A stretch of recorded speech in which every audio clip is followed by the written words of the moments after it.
And Joachim Low has announced today that he will be stepping down as the head manager of the German national team after Euros this summer. He joined in 2004 as an assistant, and then when Jurgen Klinsmann stepped aside in 2006, didn't rejoin as head coach, he took over the head coaching duties. And gentlemen, I know we're going to get into his resume, but Gareth, I guess first things first, what were your thoughts, your reactions when Low made that announcement? And were you also a little surprised maybe by the timing of it all, knowing that there still is a big tournament they're going to be a part of?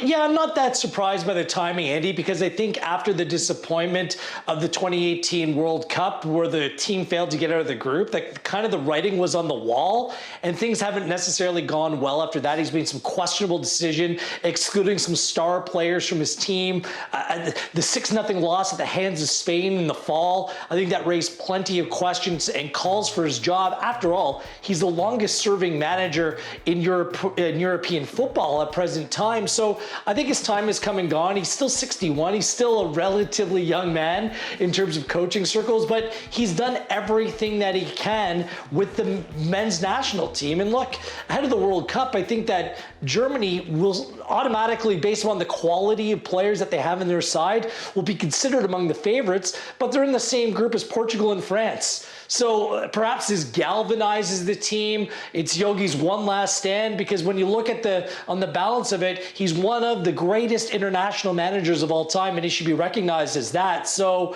I think the time has come. The expiry date, we've probably even passed that, but why not one last kick of the can for one of the greatest managers we've seen? Yeah, firstly, I've got to say this is me at my absolute best, because last week I said England were the favourites for the Euros and Germany were the team most likely to disappoint. And just like that, the footballing gods are conspiring to give Germany a new lease of life and to galvanise them a little bit and make me look like a complete fool this summer. So that process has already started. But I think it is an undoubtedly good thing. For the German national team. I think Joachim Low's biggest strength and his biggest weakness is that he's such a long-term thinker. He projects so far ahead, and that's allowed him to build the team that won the World Cup in 2014. But I think he also gets in his own way a little bit sometimes, and he puts the short term at the service of the long term when maybe it doesn't make sense to do so. So now he doesn't have to think beyond this summer. Now all he has to think about is winning this European Championship. I think he'll probably bring back Thomas Müller and Jerome Boateng and Mats Hummels, and that will improve the team. I think this is probably what they needed, just to have that clarity of allowing the coach to focus on this tournament and this tournament only, and then it's someone else's job to take the team beyond that. Yeah. Yeah.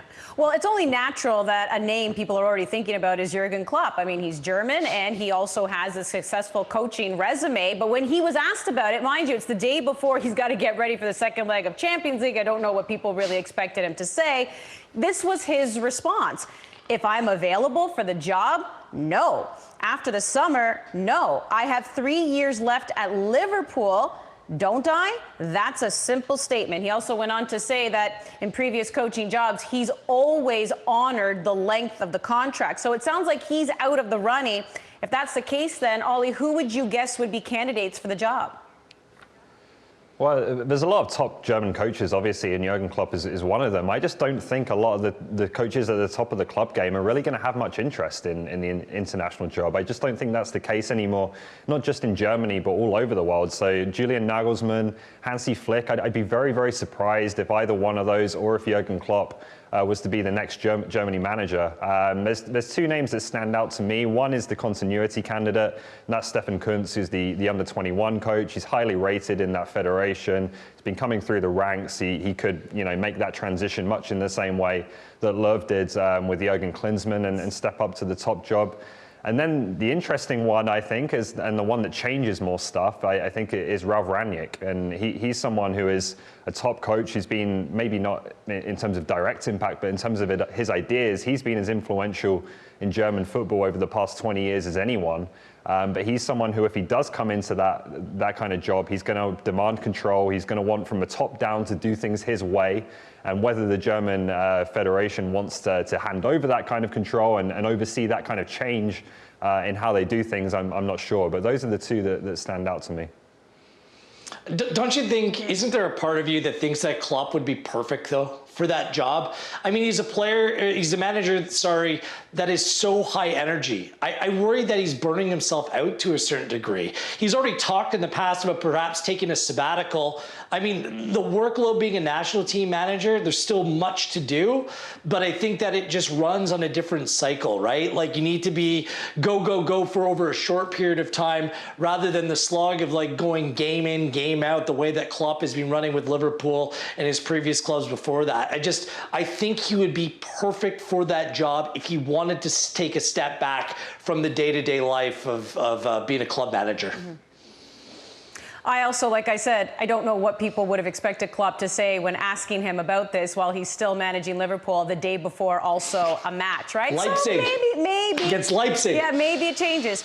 We'll get into that a little later on in the show, but you know, obviously the accolades I just mentioned. Yogi's been with the team for 17 years. We're talking World Cup champ 3 times at the Euros. They've been top 3 with being in the finals in 2008, Confederation Cup winners as well. You're going back to 2017 for that. So Gareth, you've kind of answered this because I was going to say, like, where would you even put him as far as like top managers internationally with their national squads?